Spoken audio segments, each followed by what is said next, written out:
নমস্কার, আমি মৌমিতা।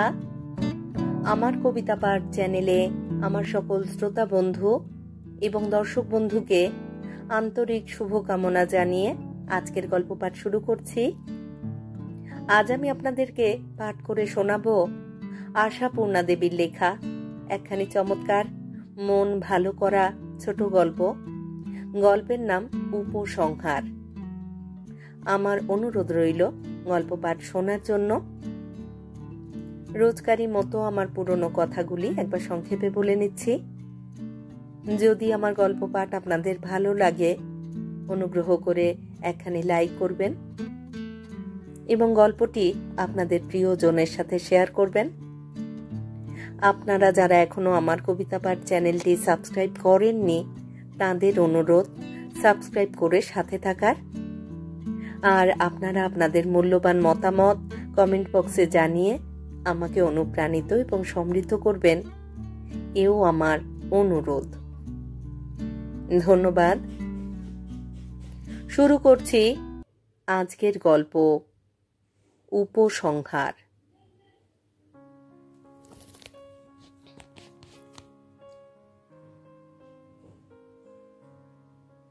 কোর্ট হইতে ফিরিয়াছি, কোর্ট খুলি নাই। গৃহিণী আসিয়া উত্তেজনা রুদ্ধ কণ্ঠে কহিলেন, শুনেছ তোমার ছাত্রের কীর্তি? উত্তেজিত হওয়া তার স্বভাব ধর্ম, কাজেই বিচলিত হই না। গম্ভীরভাবে ঘাড় কাত করিয়া জানাই, শুনিয়াছি। শুনেছ? কি শুনেছ শুনি? স্বর সন্দিগ্ধ। গম্ভীরভাবে বলি, এই হতভাগা বেয়াক্কেলে ছোঁড়া বলিকে ছাপা শাড়ি কিনে দিয়েছে।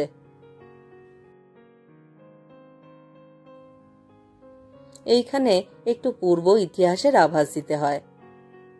এই বাড়িখানা 3 তলা, কিন্তু আমাদের বৈষ্ণব চূড়ামণি বাড়িওয়ালা বোধ করি ত্রিনাদপি শুনিচের নীতির অনুশাসনে নিজের বাড়ির অধম অংশটুকু দখলে রাখিয়া উত্তম মধ্যম 2 অংশ ভাড়াটেদের বিলাইয়া দিয়া বসিয়া আছেন। মাসের 2টা তারিখে তুচ্ছ ব্যাপারটুকু ছাড়িয়া দিলে বাস্তবিক এমন মহানুভব ব্যক্তি কোথায় মেলে? নিজের গুণকীর্তন করিব না, আমি লোকটা একটু বাবু গোছের, কাজেই মাত্রাতিরিক্ত সেলামি দিয়া পূব দক্ষিণ খোলা উত্তম অংশটিতে কায়েমি হইয়া আছি। দোতলায় আগে ছিলেন একটি মাদ্রাজি ভদ্রলোক, কিন্তু স্যান্ডউইচ হইয়া থাকাটা বোধহয় তাহার বেশি দিন পছন্দ হইল না, কাটিয়া পড়িলেন। সম্প্রতি আসিয়াছেন এক বাঙালি পরিবার, এবং বিপদ এইখানেই। তাহার দিগ্গজ ছেলেটি আসিয়া আবিষ্কার করিয়া বসিল, আমি নাকি সুদূর অতীতে তাহার শিক্ষকতা করিয়াছিলাম। সত্য হইতে পারে, কিন্তু সুশিক্ষা যে দিই নাই সে কথা বলাই বাহুল্য। কারণ একজন নবীন উকিলের প্রাইভেট টিউশনির প্রাইভেট খবরটা একজন পদস্থ উকিলের নাকের সামনে ধরিয়া দেওয়াটা বুদ্ধির পরিচয় নয়।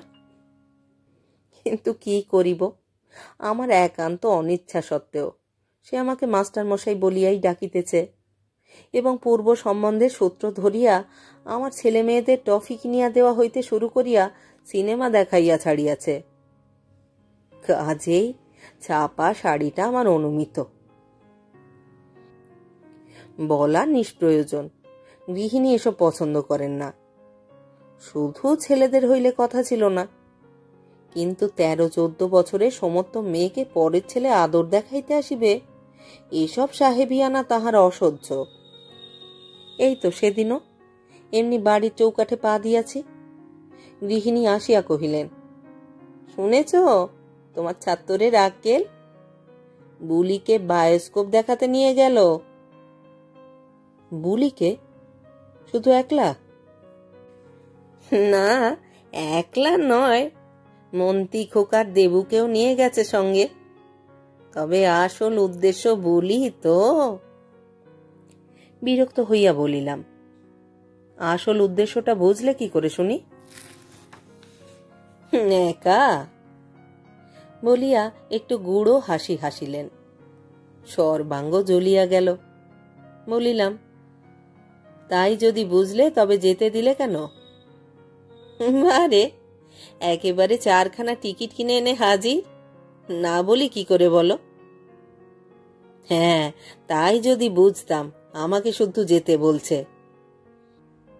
অবশ্যই আমি যেতাম না, তবু বললে সৌষ্ঠব হতো কিনা বলো। বুঝিলাম গুরুপত্নীর বেদনাটা কোথায়। যাহারা স্ত্রী পুরুষের সম্বন্ধে দ্বিতীয় কোনো অর্থ খুঁজিয়া পায় না, তাহারা নিজেদের ফুরাইয়া যাওয়ার কল্পনায় হিংস্র হইয়া ওঠে। কিন্তু থাক সে কথা। সেদিন বাজে খরচের অজুহাত দেখাইয়া ছেলেটাকে একরূপ নিষেধই করিয়াছিলাম। অর্বাচীন ছেলেটা আবার বোধ করি নূতন কি উপদ্রব করিয়াছে।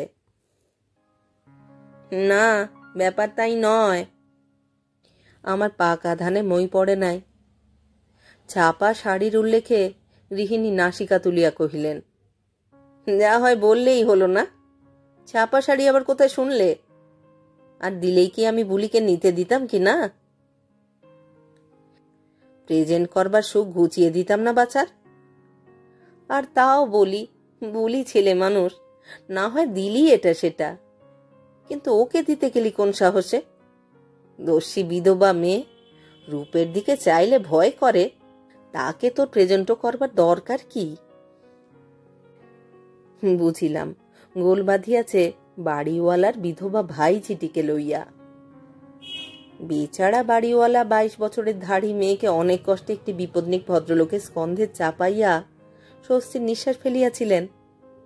আর ফন্দিবাজ মেয়েটা কিনা বছর না ঘুরিতেই আবার জ্যাঠার সংসারে জাঁকিয়া বসিল। আচ্ছা বসুক, রান্না বান্না, ফাইফরমাস কাটা, জেঠির অপগণ্ড শিশুবাহিনীর তদারক করা প্রভৃতি ছোটখাটো তুচ্ছ কাজগুলো করিবার জন্য তো লোকের প্রয়োজন হয়, তাই করুক। তাই বলিয়া ভাড়াটেদের জোয়ান ছেলেদের সঙ্গে প্রেম করিবার জন্য তো কেহ মাথার দিব্যি দেয় নাই। আর ভিতরে যদি কিছু নাই থাকে, উপহার দিবার অর্থ কি? এ তো আমিও খুঁজিয়া পাই না। বলিলাম, প্রতিবার কথা বলছো? কি দিয়েছে কি তাকে শশাঙ্ক? বই গো বই, কেতাব। তাই কি রামায়ণ মহাভারত? কবিতে গো, রবি ঠাকুরের পদ্যর বই। মুখ্য হই আর যাই হই, বয়সকালে পড়েছি তো এক আধখানা। ভালোবাসা ছড়াছড়ি কাণ্ড একেবারে, জানি না। বিধবা ছুঁড়িকে সেসব বই দেবার দরকার কি ছিল শুনি? বয়সকালে আমিও যে রবি ঠাকুরের পদ্যের বই 2-4খানা না পড়িয়াছি এমন নয়, কিন্তু ভালোবাসা ছড়াছড়ি কিসে আছে স্মরণ করিতে পারিলাম না। কি জানি, হয়তো মরণকালে মতিভ্রম হইয়াছিল বুড়ার। এই যত সব বদ ছেলে মেয়েদের সুবিধার জন্যই এসব বই লিখিয়া রাখিয়া গিয়াছে। প্রশ্ন করিলাম, দোতলা যদি একতলায় নামিয়া প্রেম নিবেদনও করে, 3 তলার কর্ণগোচর হয় কি রূপে? শশাঙ্ক কি সাক্ষ্য রাখিয়া উপহার দিতে গিয়াছিল? প্রেয়সী সবিস্ময়ের দৃষ্টিতে প্রতিপ্রশ্ন করিলেন, বলো কি গো, এসব কথা আবার চাপা থাকে নাকি? শুনলাম বিদুষী সুন্দরী বুঝি দোতলায় এসে ছোঁড়ার মাকে মাসিমা মাসিমা করে বই চাইতে আসে হামেশাই। তোমার গুণধর ছাত্র তো তাতেই একেবারে দয়ায় গলে গিয়ে 5-5খানা বই কিনেই দান খয়রাত করে বসেছেন। এখন পড়বি তো পড় বাড়িওয়ালার গিন্নির হাতে সেই বই, শুধু দিয়ে আশ মেটেনি কিনা প্রতিভা দেবীকে স্নেহ উপহার। কেন রে বাপু, স্নেহ করবার আর লোক পেলি না? ভদ্রলোকের বিধবা মেয়েকে গিয়েছি স্নেহ করতে? এই যে বুলি টুলিকে এটা সেটা দিচ্ছিলি, আমরা কি একটা কথাও বলেছি? হাজার হোক আইবুড়ো মেয়ে। আরে দেখো, জানো এইসব দেখে বাড়িওয়ালা গিন্নি দেই দেই করে নাচছে। দেখিলাম স্নেহ প্রবাহটা বুলির উপর হইতে সরিয়া গিয়া অন্য খাতে প্রবাহিত হওয়ায় বুলির জননী আশ্বস্ততর হইবার পরিবর্তে বরং ক্ষুব্ধ। হায় নারী চরিত্র। দেখি যে মন্ত্রী আর খোকা খেলা ফেলে যুগপৎ পিতামাতার মুখপানে চাহিতেছে।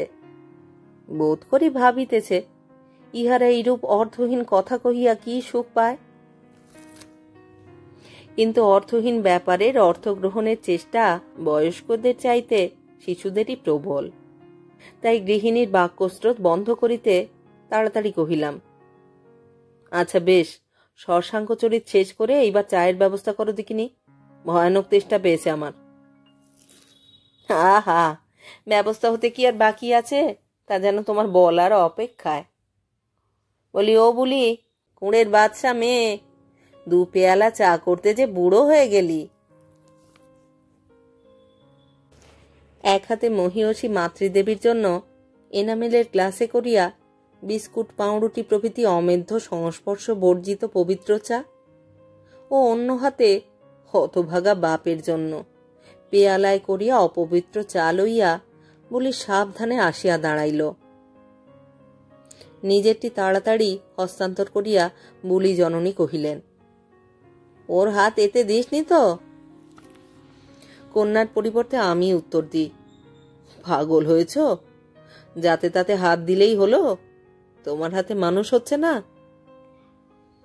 বুলি, শোন, শশাঙ্ক তোদের প্রতিভা দিদিকে কি বই দিয়েছে আনতো দেখি একবার। আজ আর বেরোবো না ভাবছি, পড়ি একটু। বুলি হাসিয়া ফেলে, ভারী নতুন বই কিনা বাবা, খেয়া নৈবেদ্য আর রোগ সজ্জায়। ও তো আমাদের বাড়িতেই রয়েছে বাবা। আচ্ছা, তাহলে যা খোঁজ করে আয় তো, শশাঙ্ক বাড়ি আছে কিনা। এটা কি হলো? বুলি অদৃশ্য হইতেই প্রশ্নবাণে বিদ্ধ হই। কিছু না, হতভাগা ছোঁড়াকে একবার চাপ গে দি। এইসব অশ্লীল বই কিনে ভদ্রলোকের মেয়েকে উপহার দেওয়ার শখ মিটুক, এতটা বোধহয় আশা করেন নাই। সন্দিগ্ধ স্বরে কহিলেন, ঢং। কিছুক্ষণ পরেই নিচের উঠান হইতে ডাক আসিল, শচীনবাবু, শচীনবাবু আছেন নাকি? শুনুন একবার। বাড়িওয়ালার কণ্ঠস্বর, এই যে শচীনবাবু, বসুন, প্রাইভেট কথা আছে একটা। অবশ্যই ঘরের কেলেঙ্কারি বলবার নয়, তবে হারামজাদা ছোকরা আপনার ছাত্র বলেই বলছি। সুদূর অতীতের সেই শিক্ষকতার অপকর্ম স্মরণ করিয়া নিঃশ্বাস ফেলিলাম। বলিলাম, বলুন। এই গিরিনবাবুর ছেলে যে কাজটি করেছে, মানে বাড়িতে শুনেছেন তো? বলছি, এতে বাছাধনকে কোনো রকম আইনের প্যাঁচে ফেলা যায় না? অবাক হইয়া বলি, আইনের প্যাঁচ? উকিল হইয়াও অবাক হই। হ্যাঁ, মানে শুধু কি বইয়ের কথা বলা যায়? ধরুন 2-1টা ব্যাপার যোগ করে, মানে বুঝেছেন তো, মানে জব্দ করা আর কি। গিরিনবাবুর কথাই ধরুন না। বাবু, তোর ছেলে না হয় 5টা পাসই করেছে, মোটা মাইনে চাকরি একটা জোগাড় করেছে, তাই বলে লোকের ঘরে আগুন দেবে? সমঝে দেওয়ার দরকার তো নাকি? বলিলাম, চায়ের পেয়ালায় ঝড় তুলে মন খারাপ করছেন কেন? যেতে দিন ওসব কথা। মেয়েটিকে বরং ডেকে বুঝিয়ে দিন যাতে দোতলায় আসা যাওয়া না করে। আমার চাইতে 10 গুণ অবাক হইয়া সকনটি বাড়িওয়ালা কিছুক্ষণ বিমূঢ়ের মতো চাহিয়া থাকিয়া তীব্র কণ্ঠে কহিলেন, বুঝিয়ে দেওয়া? বলে কয়ে বুঝিয়ে দেওয়া? বলেন কি মশাই, মেরে ওর হাড় মাস আলাদা করিনি আমি? বড় হয়েছে তো বয়ে গেছে, তা বলে? শনিবার ধৈর্য বজায় রাখা কঠিন হইল। গিরিনবাবুকে নোটিস দিন না, বলিয়া চলিয়া আসিলাম। লাট সাহেব, স্বরটা অস্ফুট হইলেও কানে আসিয়া ফুটিল।